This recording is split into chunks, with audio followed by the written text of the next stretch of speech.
Hey everyone, I'm Jim Fidel. Let's talk about setting goals and expectations in our organizations. As leaders of people, it's probably one of the most fundamental and critical things that we can do to drive employee engagement.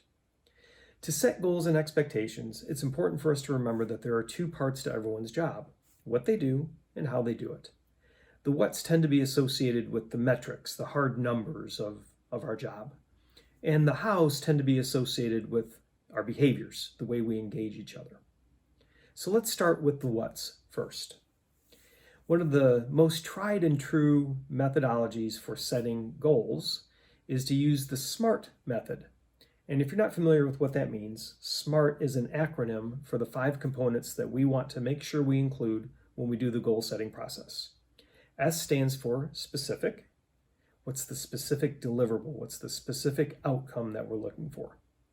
M stands for measurable. How will we measure progress? How will we measure success when we get done with the goal?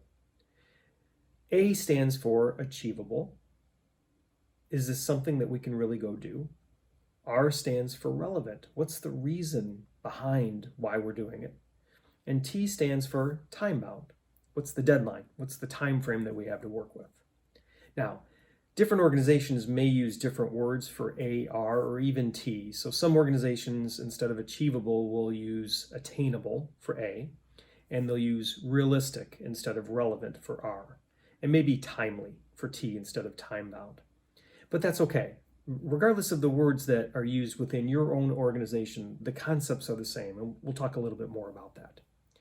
When we go through the goal-setting process, it's important that we set 3 of those 5 things first. For example, if your goal is to reach 150 pounds within the next 30 days, then that's a very specific goal. We know how we'll measure it using a bathroom scale or equivalent, and we've got 30 days, which is the time-bound piece.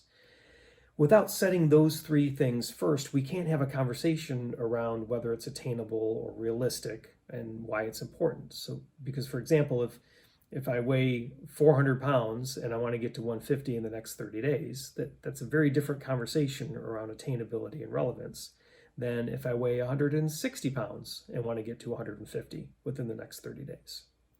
And so often we can get wrapped up around a conversation around achievability or attainability and relevance before we've clearly established what the S, the M, and the T components are.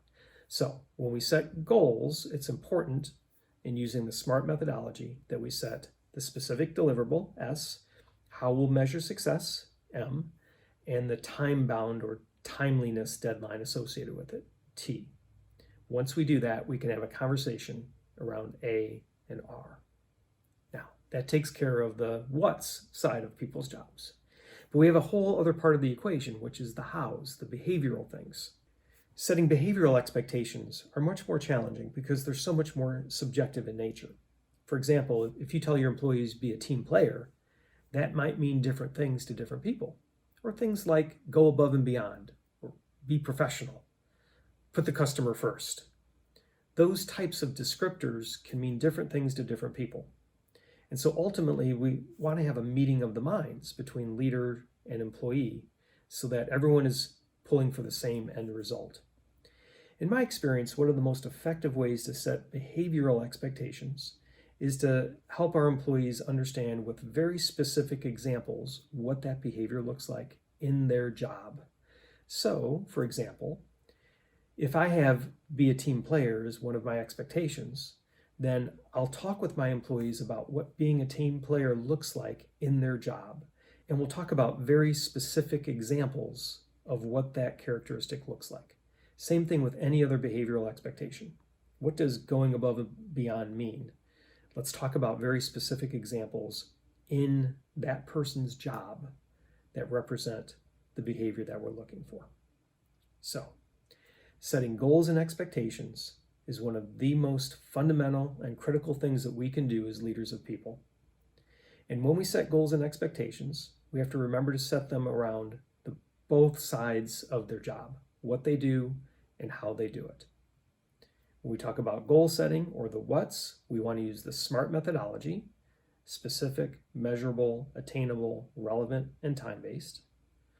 And for the hows, the behavioral expectations, we want to use very specific examples of what that behavior looks like in their job. I'm Jim Fidel. I'm with Carolina Training and Assessments. Check us out at carolinatrainingandassessments.com to see how we can help you set goals and expectations within your own organization. Thanks for listening.